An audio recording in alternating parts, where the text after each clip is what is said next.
I love this city of Richmond, and I want to see us grow. We were the capital. You can't erase that. I mean, we had, 5 dreadful years of slaughter on both sides, and we were the capital of the South. So what are we going to do? Just whitewash it and say it never existed? No, it existed, but let's learn from it and don't repeat ourselves. That was Bill Galash, president of Richmond, Virginia's Monument Avenue Preservation Society. The city's Confederate statues are being hotly debated in the aftermath of the events in nearby Charlottesville. Wait, we've been hearing this a lot lately. So why is it that Confederate statues are so controversial in America? Why don't we wind this back and take a closer look? We had, 5 dreadful years of slaughter on both sides, and we were the capital of the South. So what are we going to do? Just wipe? So what do we do about this? Well, let's see what we know. First, there were over 700 Confederate statues across the U.S. And there are really 2 sides to this debate. You have the people that want to keep the statues for their historical significance, and the people that want the statues removed because of what they represent. And then there's the people in between that just really aren't sure where they stand yet. So let's look at both sides. For the people in favor of keeping the statues, their argument is centered around the statues being a part of history, and that shouldn't be forgotten.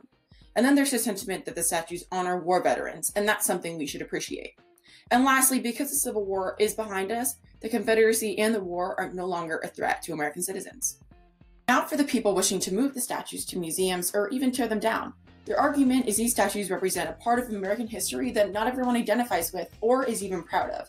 Then there's the thought that these monuments are honoring people that were not for the United States, but against it. And lastly, they feel the effects of the war are still present today, and these statues perpetuate the hate and racism of that time. But let's toss all that aside for a bit and get down to the facts.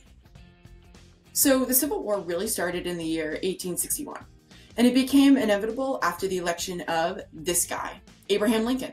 Now, at the outbreak of the war, Lincoln knew he would need a general to oversee America's army, so he enlisted none other than this guy, General Robert E. Lee.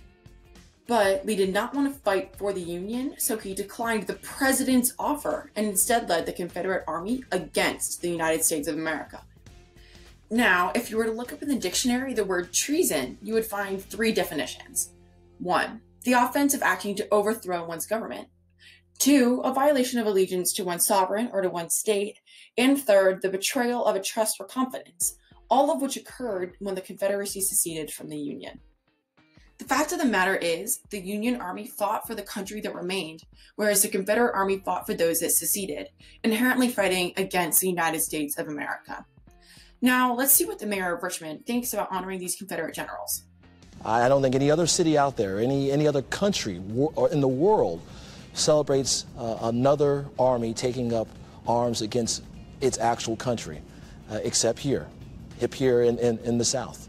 And that's why they're different to me. When we have the statues of Washington and Jefferson, they're portrayed doing things like being the father of our country, or writing the Declaration of Independence, or being president. Whereas these Confederate statues, they're in full army regalia, fighting a war against the United States for the... So where does this leave us now? Well, in the United States, studies have shown that 56% of people believe the Civil War is still relevant and plays a role in today's society, which means maybe we should be thinking more about how we recognize these generals that fought against the country that we now know and love. Well, now it's up to you. So call your legislators or go to a town hall. Make your voice heard on how you think that we should handle this issue. Besides, maybe together we can find a way to make things right. Created using Powtoon.